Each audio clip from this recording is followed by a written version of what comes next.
How art thou?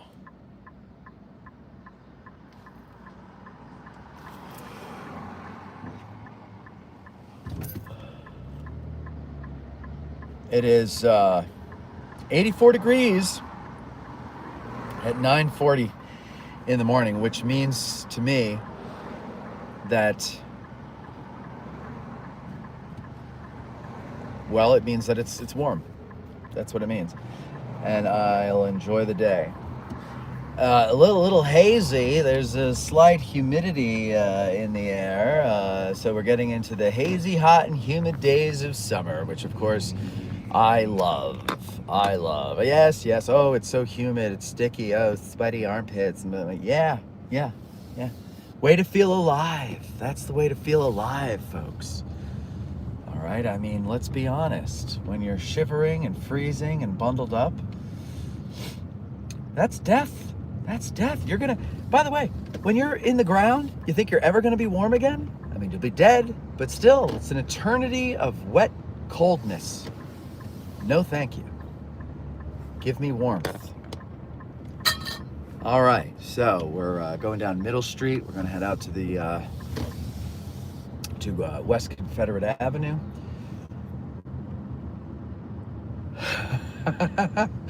Tori says, "Who drove Ralph home?" We Ubered him home. We Ubered him home. Thanks to the generous super chats, we had not only recouped our pizza fund, but we were able to pay for an Uber because of our wonderful fans.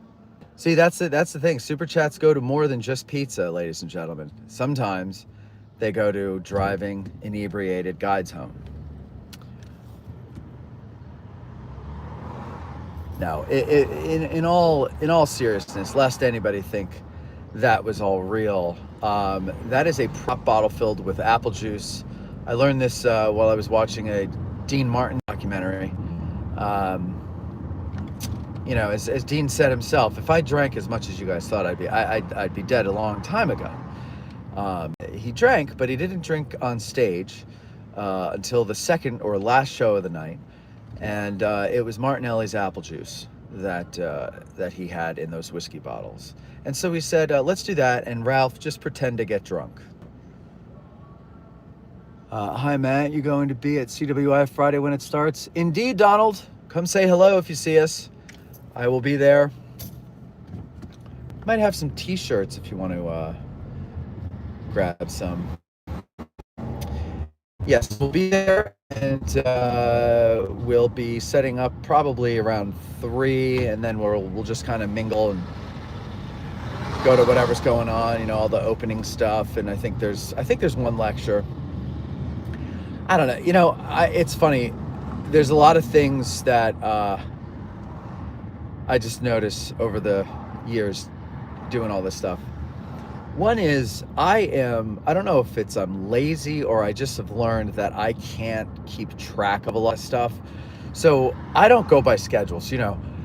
People are like, oh, you're going to go to the Battle Walk on July 1st with Atkinson. And I go, I don't know, what is it? When is it? You know, oh, it's Gordon's Brigade. And it's at 10. And, okay, yeah, I'll go. Like, I don't go by schedules. Everybody else around me goes by schedules because they're like scheduled dorks. So I'm like, all right, well, if it's something worth knowing about,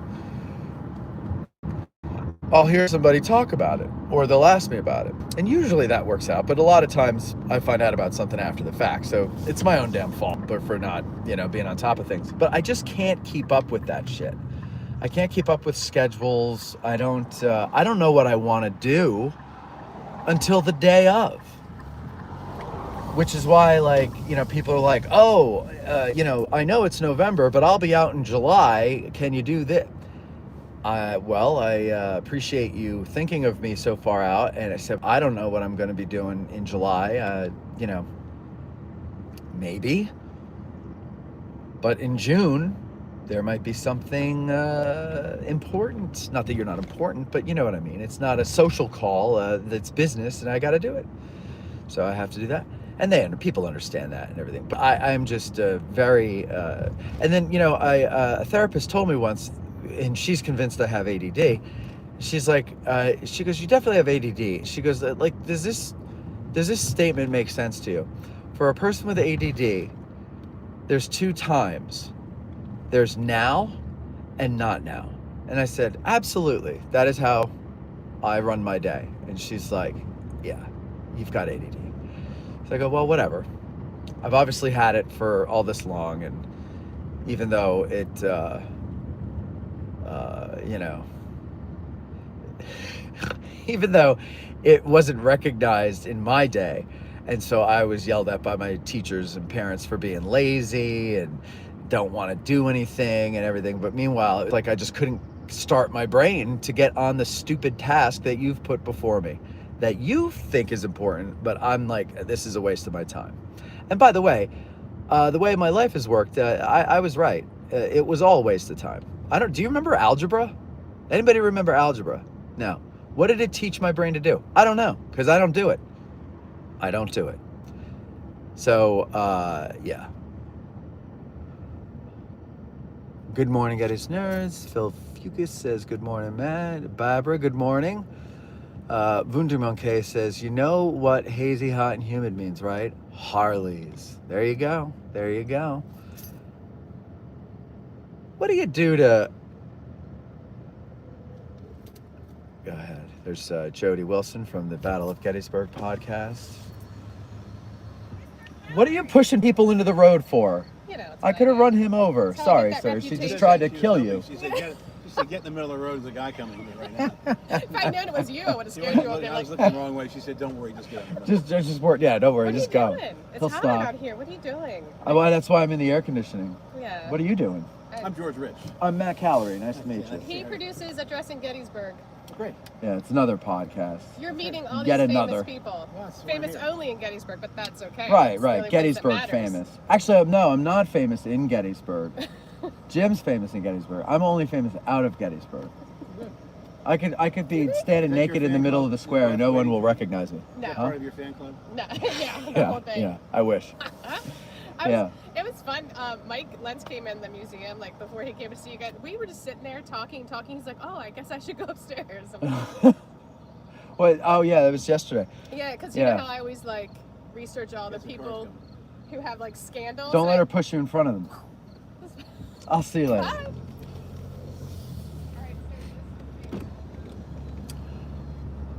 So where was I? Let's see. Reading things here. Gaslight. What is your opinion on the economic aspect of the Civil War?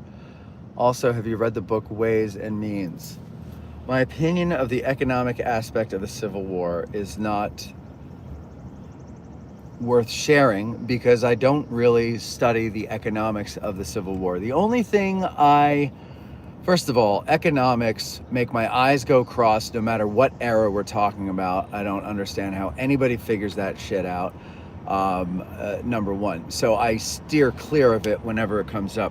However, I've gleaned things along the way, and the only thing I can think of is that someone in the South with an economic mind should have said, guys, maybe we shouldn't do this. That's the only thing I can think of. And no, I have not read the book Ways and Means. To quote the great Michael Scott, read it, I own it. But like all the other ones I own, I've yet to have the time to read them. I think what I'm doing, some people like invest in the stock market or they buy real estate or they just make smart investments with their money for retirement, right? This is for my retirement. I think all the books that I've bought over the years have been for my retirement, not to make money off of, probably to just build a house under a bridge out of, and then read one brick at a time and then replace it. Which is probably really stupid. I should just be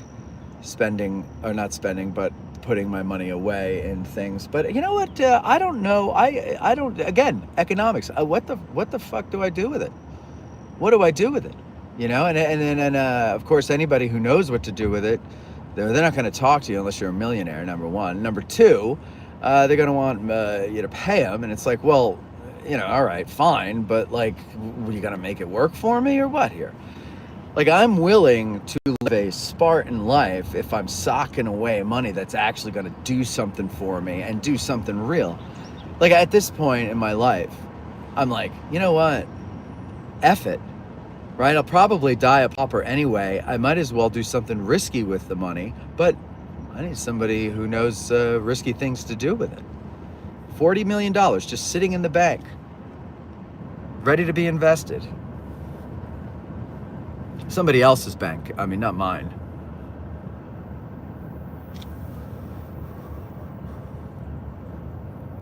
Six questions. I have not received a date yet for my oral exam.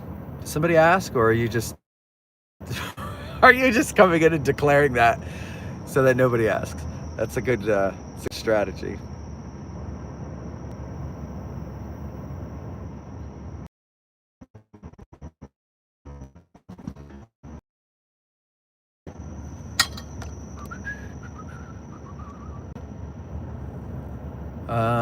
Sea Traveler says, good morning. Is it as hot and humid in Gettysburg as it is in Indiana? Honestly, no. I don't know what it is in Indiana, but the humidity is it's not bad. It's not bad at all. There's just some haze, but and there's a little humidity, but it's not in any way oppressive yet. Tori says, best way to live in the moment, not be tied down. Yeah, I agree. I said to Cindy a couple months ago, I said, I think the worst thing we ever did was buy a house. Because now we're like saddled, right? We're saddled and we're responsible for everything. You have no flexibility as a homeowner. And I don't even know, I've been hearing some financial people, I listen to financial people trying to understand this shit, but it's all over my head. But I've listened to some of them saying that, you know, especially for younger people, the home ownership thing, that not only is it not achievable anymore, but it isn't the investment it used to be. And so also, like, the American dream isn't necessarily to be planting roots and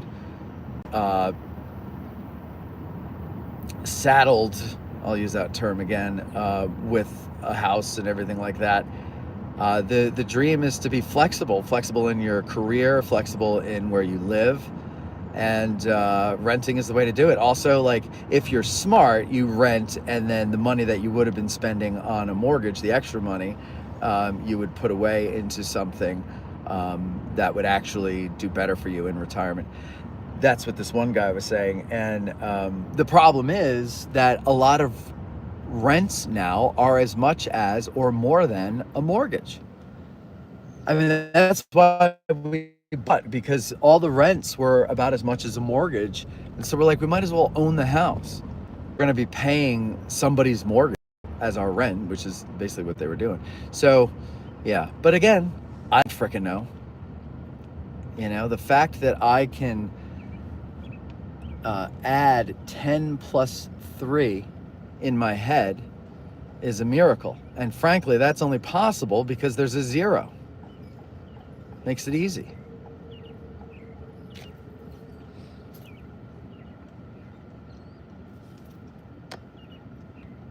Sixth question says, I need a schedule, otherwise I lose my mind. Also, Matt, let's be honest, you were too busy to go out to many events.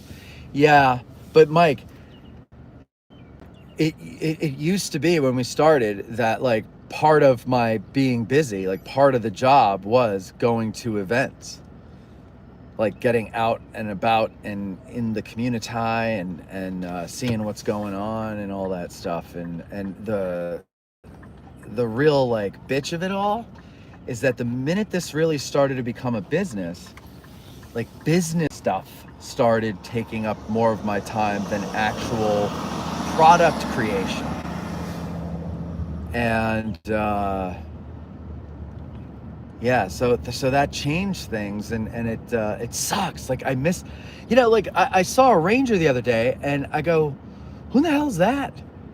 Like, I don't know the Rangers anymore because I'm not out and about and I'm not involved in this stuff as much because I'm sitting at a desk answering emails or filling out this paperwork or working on that project or making fucking thumbnails, and it's all a real pain in the balls. And it's funny because like I remember when Tad was probably working for, it was probably about his third month working, we were able to say edit 2 videos in a week instead of 1.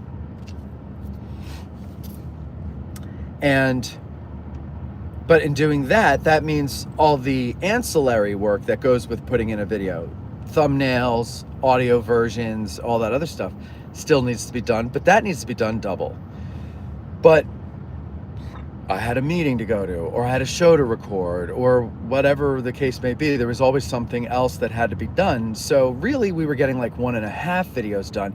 And at one point I said, Jesus, I go, Tad, you know, the addition of you is very helpful, but it's also making me realize that just by bringing you on, we now need a third person to either manage us or to do the other work that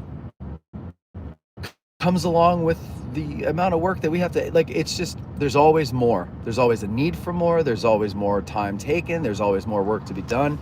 And it's a lot. So yeah, like the thing that suffers, believe it or not, is the actual product, because you know, that's the least amount of time we spend. Like that's the tip of the iceberg is the stuff you see or hear. And it sucks because that's the stuff I love to do. Last night's show was so much fun for me because I didn't have to prepare. We just talked. It kind of felt more like an AG Today, which is like way more fun because there's really nothing that goes into that. And but we had the audience interaction, and we really could just kind of like spend time on one question and explore it, and it was just a lot of fun. So we're going to do that a couple times a year because I really like hearing from the audience. And I wish during a regular Ask a Guide we heard from more of you, because it is a joy for me to interact with everybody. Always enjoy cooking. My therapist said not to see you no more. You're like a disease without any cure. What's that from? That sounds familiar. This is what my ex said to me. Gaslight says, Italian Wars is the latest craze for me at 6 questions, although Napoleonic is long-term favorite. I'll tell you, it feels like the pollen is high, or something is high in the air today, because I'm getting a little something in my throat.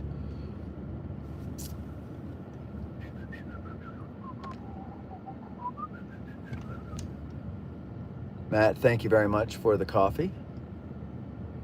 Sea Traveler says, yesterday I got out of my car and my glasses instantly fogged up. Yes, don't you love that?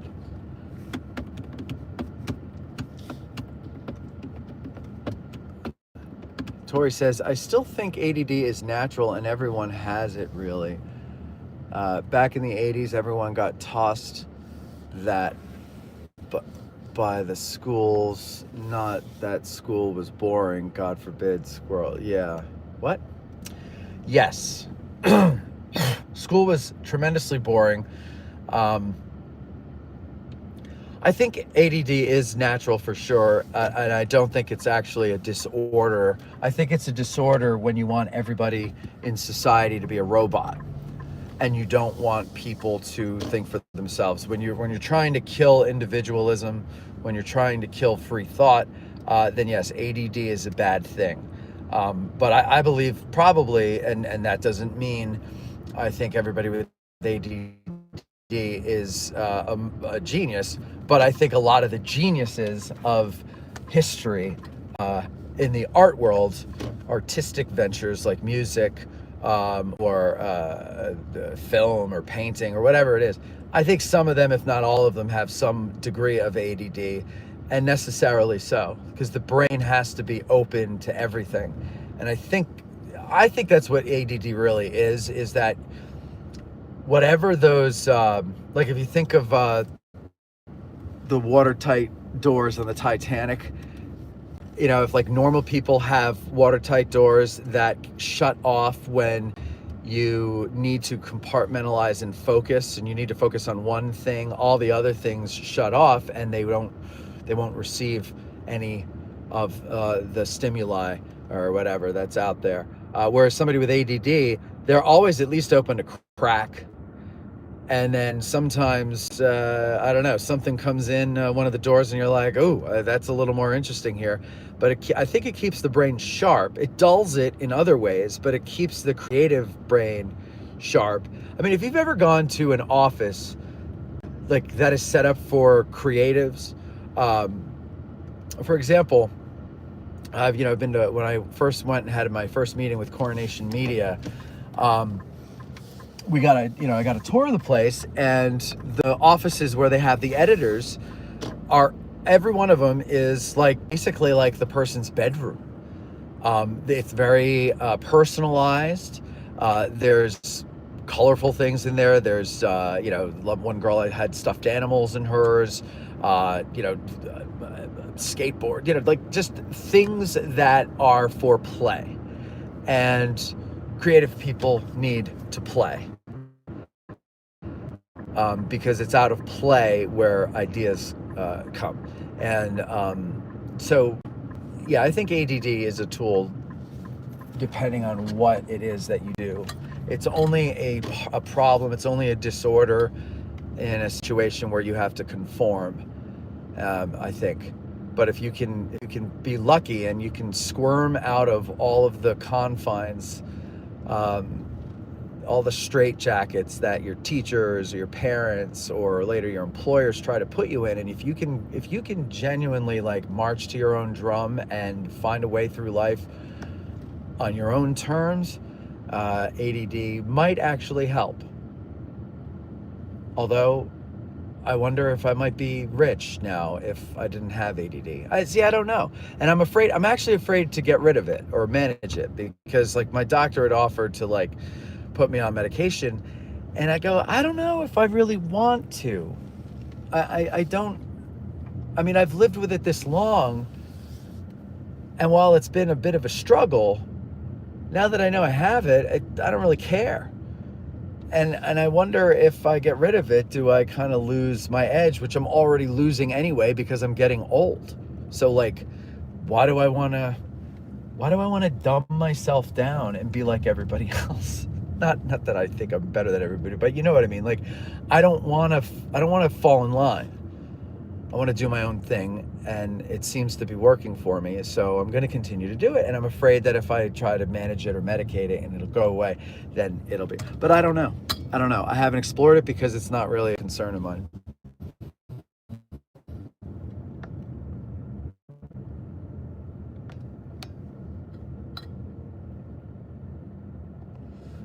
Tori says, 6Q, you're a saint. I'd be pissed.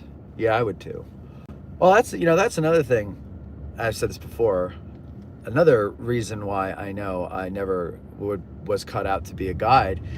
I could not be dicked around like this. Like I could not. I wouldn't do it. Like by the time, I think by the second or third time they said, well, actually, it was by the time the park said, okay, we're not going to tell you next year again.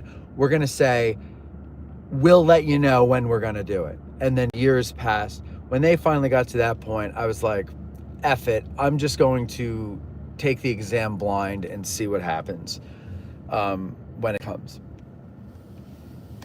And it's because I knew I wouldn't be able to follow through and make it. I have one good fight left in me when I started addressing Gettysburg. But just one.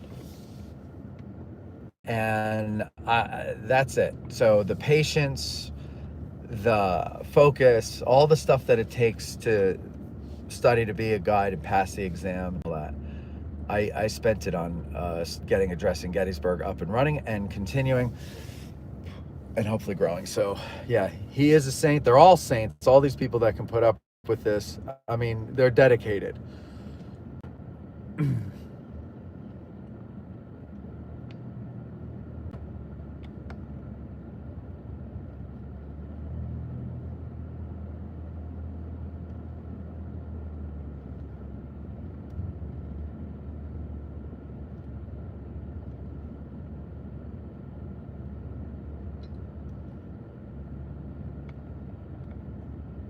Readout Production says, all right, my body is already done with this humidity. When is autumn? Oh, come on now. We just got out of the freezing cold. And this humidity is nothing. Nothing. I remember a time it was so humid that the only way you could see through it was to first chew through it.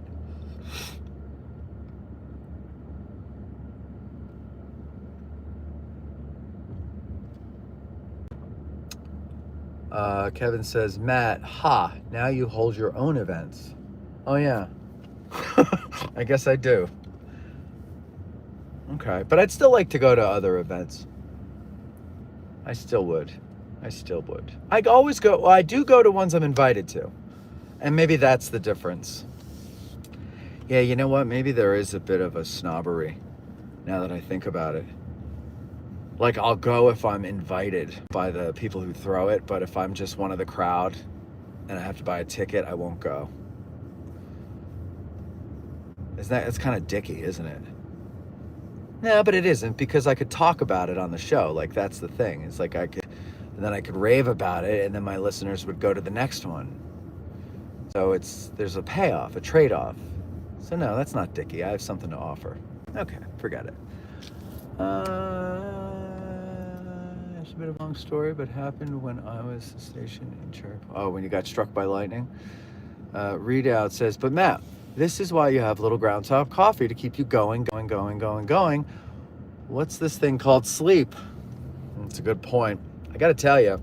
So Cindy did, I don't know if you've ever heard, I've never heard of this, where you can buy a box or boxes or pallets of unclaimed mail. And I guess that's what it is, unclaimed mail. And so she's like, oh, let's try this. So she bought, I think, 3 boxes of unclaimed mail. And it's mostly Amazon stuff.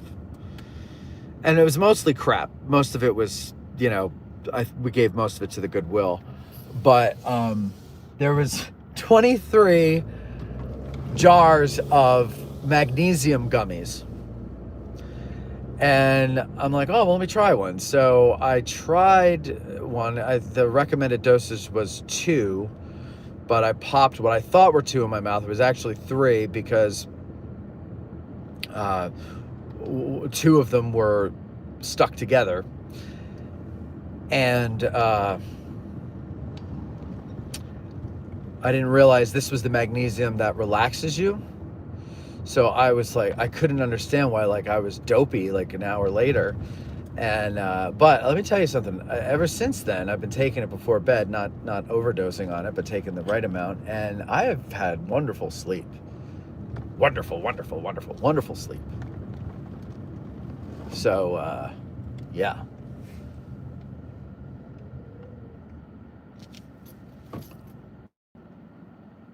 Simpcell Mark says, I'm on my morning break at work. Love going on this ride. Well, good. I'm glad. Wundermonkey said, that's crazy. Always showing her cooking. The song Laid by James. Used to hear it on the radio all the time in the 90s. That's weird. I know that line, but that song and that artist, that makes rings no bell in my mind there. I'll have to look that up when I get in the office.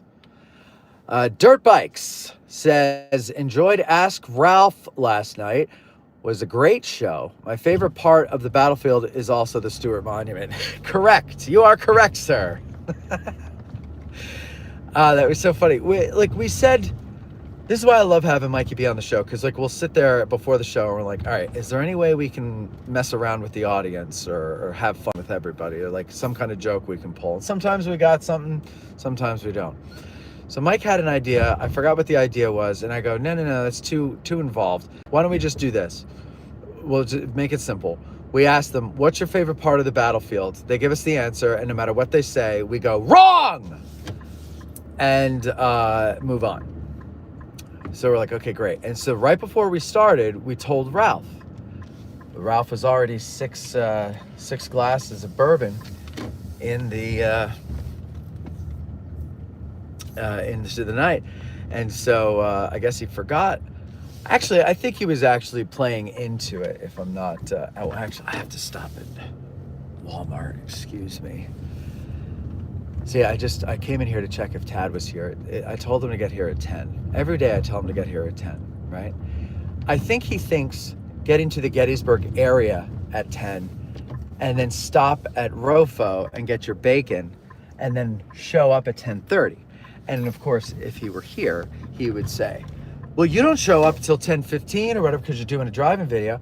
And my answer would be, right, that's part of the job, number one. So I'm working before you are, Chad. And also, I'm the boss. I want you here at 10 because I don't want to wait for you when I get here.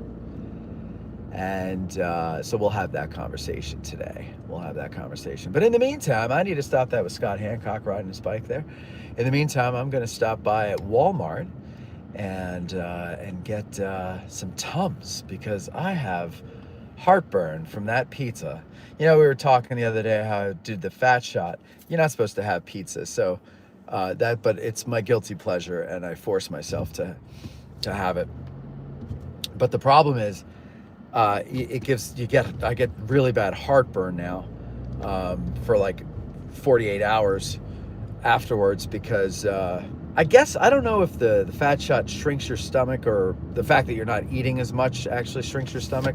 But either way, the old stomach is not what it used to be. It's not the steel trap that it used to be.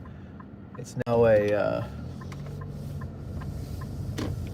a failing organ of the human body, an aging organ.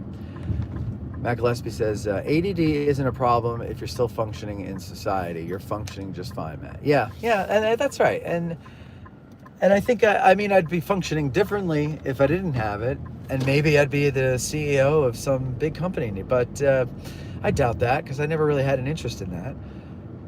But I like my life. It's mine. Like, I made my life. And I waited a long time to make it, but I did. And it wasn't because somebody gave me permission. It was because I gave myself permission. And that's very hard to do because it took me till I was 39 to realize that's all it took. And I've heard people say that before, but they never explain how you do it or what that means. But I don't know. I couldn't explain it either. It's just something like a switch flips in your head. And suddenly you get this clarity and it all makes sense to you. And you go, oh. And it's basically because I took stock of all the things that depressed me in my life. All the things that didn't go right in my life that led to a deep depression, upon a deep depression, upon a deep depression. And I said, who can I blame? Who do I go to say, hey, when you did this to me, it really messed me up. And the answer every freaking time was myself. It was all based on stupid decisions. I knew better. There were people giving me good advice, and I went and did what I wanted to do anyway, and it didn't work out. So my points to people who are lost and stuck and struggling is you have to give yourself permission to do what's right. And sometimes that means you have to stop associating with people you love because they're not good for you. I'm not going to say they're toxic for you. They're just not conducive to you achieving your goals. And because those who know us most respect us least, and they'll show their doubt that they have for you or in you. And not trying to hurt you, nothing like that. It's just, they think they're helping, actually. Sometimes you got to realize, like, a lot of our self-doubt comes from the doubt other people put in us.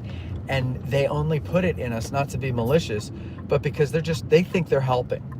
They think they're helping, and they know you very well because maybe they're your parents or your siblings or your grandparents or whoever, best friend even. They know you so well that they underestimate you. And but they think that they're estimating you exactly. And so you sometimes have to get away from those people, like move to another state and find people who will obviously be new to you and you'll be to them, but you get to show them who you really are. and either be accepted or not. And it's not always going to work for everybody, but I see there's a lot of people that are trying, and they're trying to do things that look easy when other people do them, and they're I'm going to start a podcast, and then I see them start making posts that are negative, and they start paying attention to what other people do, and I think it has anything to do with them, and most of the times it doesn't. Most times everybody's focused on what they have to do, and they couldn't give two shits less what you're trying to do. But they're out there and they're seeing it, and it's because they still think that somebody else has to give them permission to do what they want to do. And I say that it's not true. To all the cat dads out there, give yourself permission. To all the Lotharios out there waiting for that right woman, give yourself permission. Just give yourself permission. I don't know what I'm talking about. Okay, I've got to go into Giant because Walmart's a little further, and I want to get back there to work. Just stay here. All right, let me follow up on all these things here. Late here, but good morning. Okay, hey Tim, how you doing? Ron, enjoyed the show last night. Would like to see a couple a year like that. Yep, that's what we're gonna do. Ken Wyman says, morning Tim. Eric Houston says, I'm here for you, Matt. I will always support you by telling you what you're doing wrong. Thank you. Framer Mike says, I moved from Vegas to the East Coast, left all friends. 30 years later, happy AF. Yep. Good morning, Eric. Would love your input on Custer. My input on Custer, that's easy. Overrated. Yes. I think overrated is, overrated by many. I do agree on that. Underrated or dismissed by others. And I'm somewhere in the middle on him. I find him very interesting guy, but very complicated story, and I think his fame complicates a lot of that. All right, I got to get going, guys. Thank you very much for joining me. Thanks for joining us last night. If you haven't seen the show last night, go and check it. It's Ask a Guide number 129. It's the long one. I think it's 2.5 hours long, or 250 or something. I don't know. It's long. But we had a lot of fun with Ralph Siegel. It was kind of a Ask Ralph Anything. We had some good interactions with the audience and a lot of fun in last night's show. So make sure that you go check that out. Leave a comment, like, hype, subscribe, all that stuff. If you make this show go get this particular episode go gangbusters, we will do at least 2 a year. All right? You guys have yourselves a great day.